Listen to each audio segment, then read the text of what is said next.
Okay, without further delay, I will introduce you to Dr. Jill M. Humphries. Dr. Humphries is the Ambassador's Distinguished Scholar. She's the Assistant Professor at the University of Bahir Dar, is that correct? In Ethiopia. She's a distance learning professor for Africana Studies program at the University of Toledo. And she is the University of Toledo Master Online Instructor, Quality Matters Master Reviewer. So at this time, we will have Dr. Humphries give us her presentation. So let's give her a nice round, warm applause.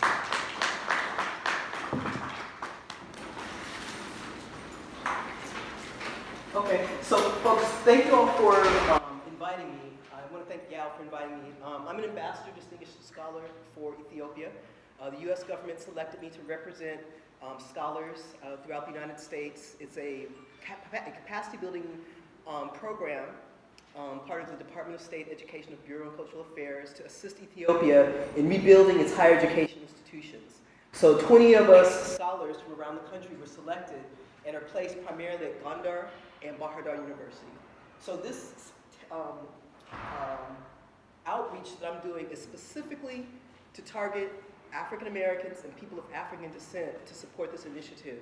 I am one of few African Americans that's participating, so it's incredibly important for those of us who are in academia, but who are also mid-level career professionals, to take advantage of these opportunities, not only to learn about what these initiatives, but then to be able to use this as a vehicle or launching pad to establish our own networks. So as I shared with you that the Bureau of Education, Educational and Cultural Affairs is responsible for administering and managing what they call educational and cultural diplomacy programs, right? The Bureau of Cultural Affairs is part of the larger public diplomacy and public affairs branch of the United Department of State. The Bureau's mission is to increase mutual understanding between the people of the United States and the people of other countries by means of educational and cultural exchanges. Scholars and artists are sent all over the world, right, to build these relationships. Who does it engage? As I shared with you, it engages a diverse group of people who do a diverse group of activities, from education to ethnic minorities, to women, to youth, to artists, to athletes, to students, to participate in these opportunities. How does it work? It leads public diplomacy outreach through the Department of State. I went to my alma mater last week, UCLA. I'm a graduate class of '88 and a graduate class of '93. And as I was sharing with African American graduate students about this, the first issue that arose was its Department of State. Unfortunately, all of our outreach, educational exchanges through the Department of State, which has a problematic relationship with African countries. That's real. My response to them was, I don't care what institutional vehicle you use, whether you get money through the foundations that also has a problematic relationship in terms of their approach to development work in other countries, or whether you choose to use the church, because there are programs that are through various church organizations. Until we build our own independent capacity, these are the vehicles that are available.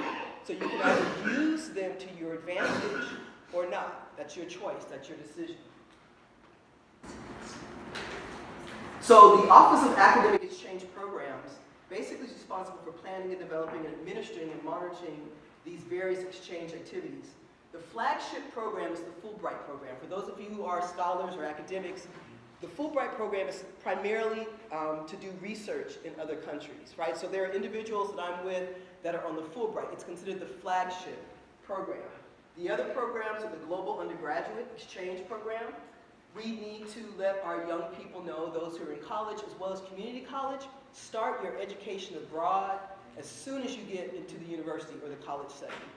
Build that resume, build that CV, so that then as you go, whether you go the professional route or you continue your education, you then have a foundation, right, to use to launch into other areas doing international and global work. Excuse me. So as I shared with you, the Fulbright Educational Change is the flagship.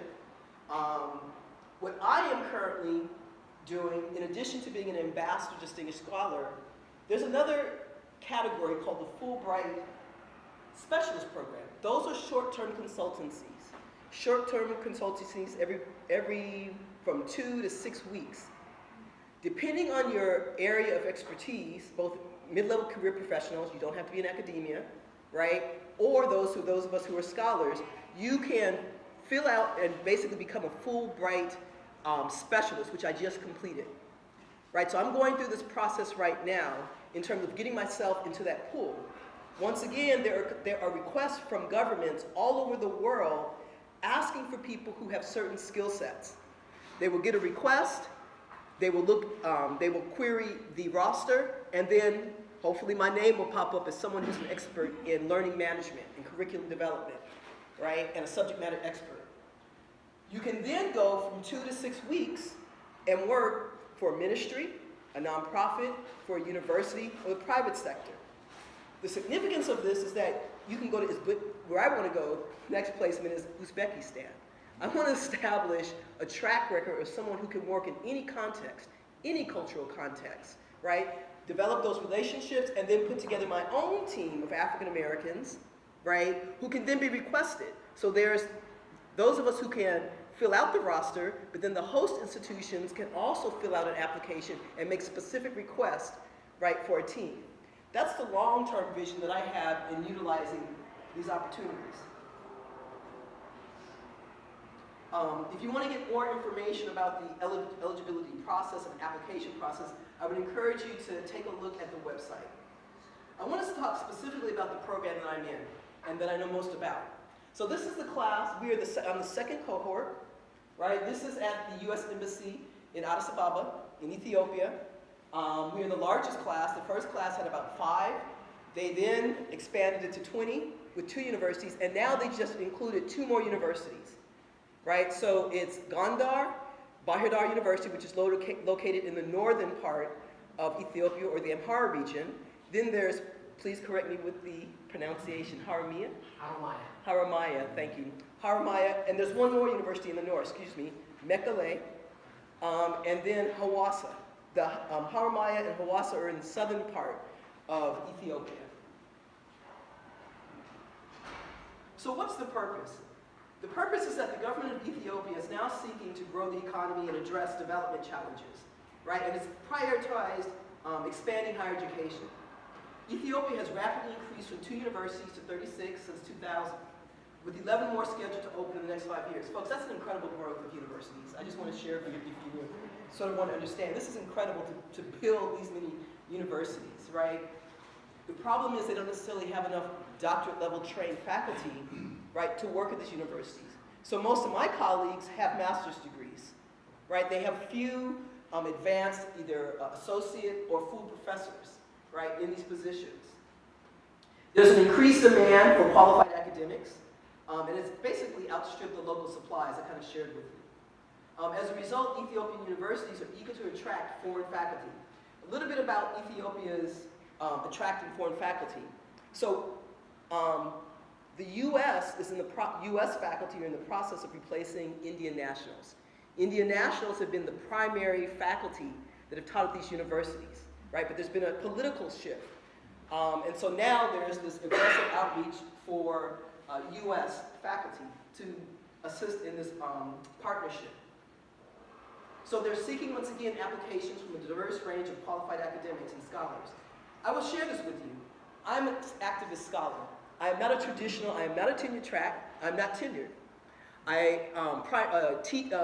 Research is not my primary interest. My primary interest is that I am a teaching master.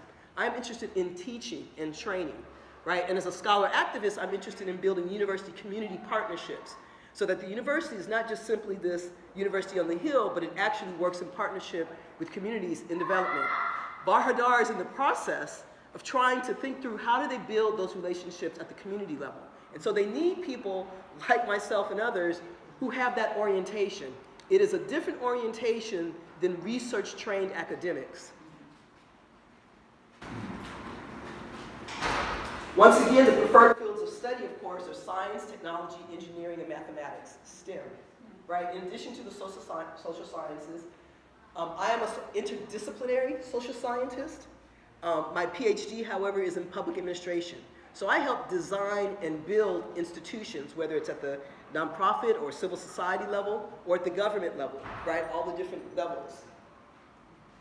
So urban planners would be fantastic. The reason why is that there's a massive migration from, a transformation from rural areas into urban areas, but it's not necessarily planned. And so there's a lot of challenges around displacement of local people, right? The need to build the infrastructure to address the increasing population that's coming into the urban areas.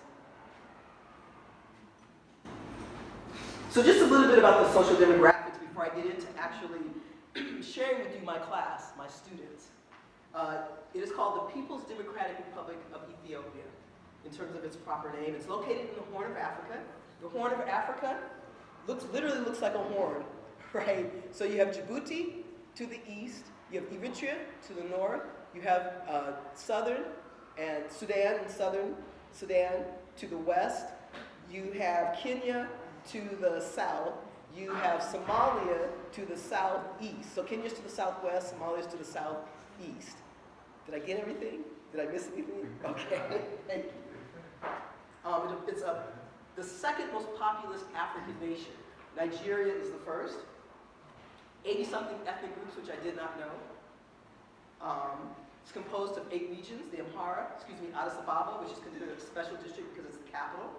Afar, Amhara, Bin Shagu Gumez, Diradawa, which is also another special district, Gambela, Rari, Oromia, Somali, Southern Nations, Nationalities and Peoples region, and the Tigray regions. All of these regions I plan to visit. The beautiful thing is I'm placed in the north, but I've had a wonderful opportunity to be a guest professor at Arbor Minch University. So now I've had a chance to literally traverse from the north to the south of Ethiopia. It is an incredibly beautiful and diverse country in terms of its high plateaus, high altitudes to low altitudes, to one of the most low, I believe it's called the Denkale Depression, the most lowest area, and the hottest area supposedly in Africa, which I'm planning and preparing to visit, the Afar region. So this is just, I'm a visual person. Horn of Africa, right? These are the various regions. That's where I'm located, the Amhara region.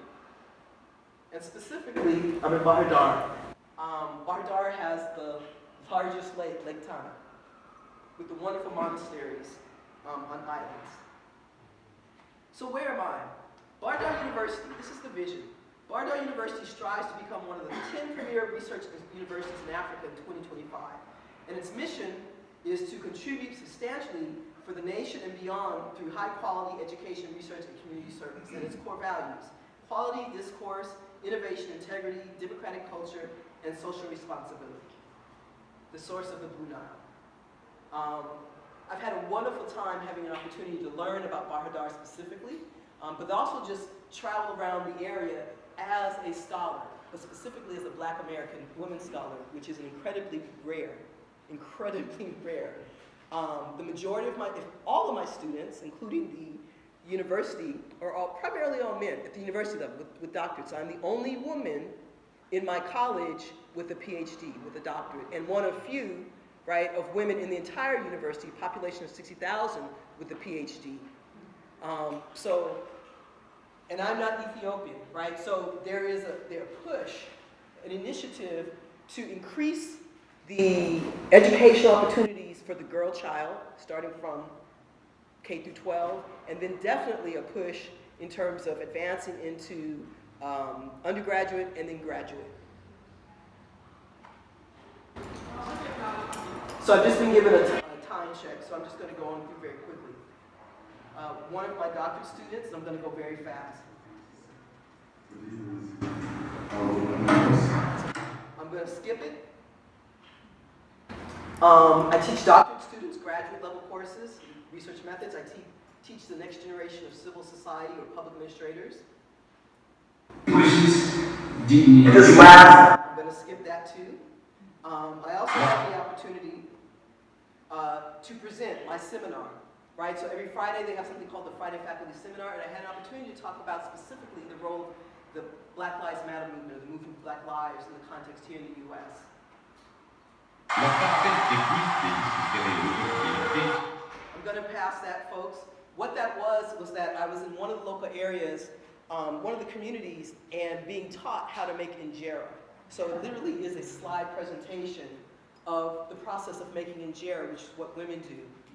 I'm also learning about the textiles. I'm an artist, so I love the textiles. I am purchasing, and I support local markets, right? The local market, the folk who do the crafts. It's beautiful in terms of the textiles.